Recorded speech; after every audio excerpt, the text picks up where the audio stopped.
Walking around Ukraine's capital at first glance, you hardly notice anything unusual. People bustle during morning commutes. The streets buzz with traffic, and restaurants are full. Former world heavyweight boxing champion Vitali Klitchko has been mayor of Kyiv for more than 9 years. Right now, the situation much better, much quieter, because our partners, United States, European, who give to us anti-missile system, and right now the sky above our head is much better protected than before.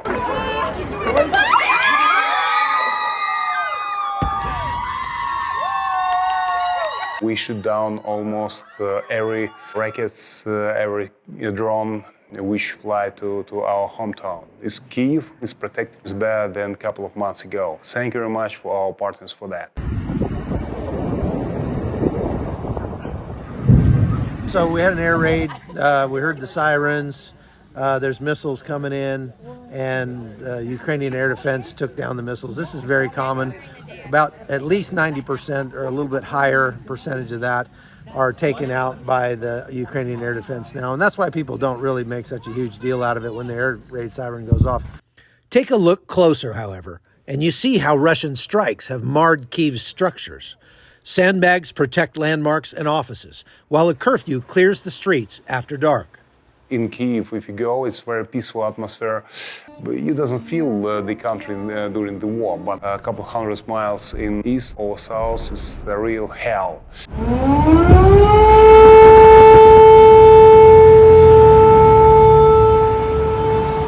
Many now ignore daily air raids. Otherwise, they'd have spent almost a month underground this year.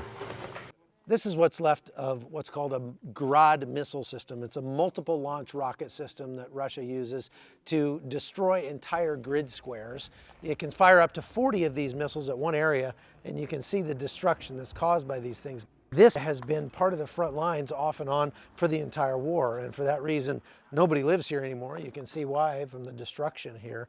But people are starting to filter back into this area, and that's because they are encouraged by the fact that the Ukrainians are actually making steady gains in the counteroffensive, although it's coming at a terrible cost. It's very difficult to talk to the people who lose the member of family. It's very difficult part of my job to visit in hospitals with young kids, 20, 25 years old, no legs, no arms. And Ukrainians see these sacrifices as more than just defending their nation. You have to understand, this war is not about Ukrainians only. Russian state TV is telling Russian people that the war is not against Ukraine, but against NATO and against the United States. Online critics shame Kyiv's residents enjoying sunny days on the Dnieper River or a weekend visit to a nightclub. But with more than 700,000 of their countrymen now under arms, many say these acts represent the people's defiance, a clear message to Putin that their spirit stands strong. We don't want to live in an authoritarian regime together with Russia.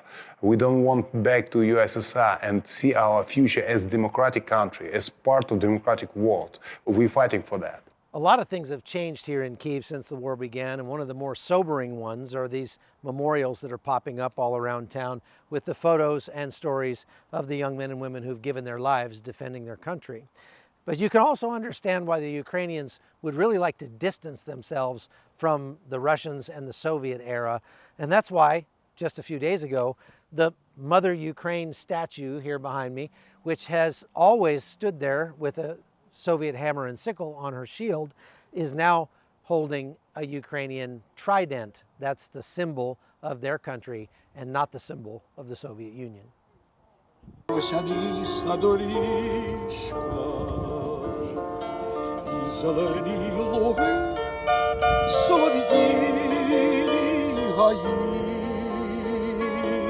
They hate the idea of freedom, of democracy.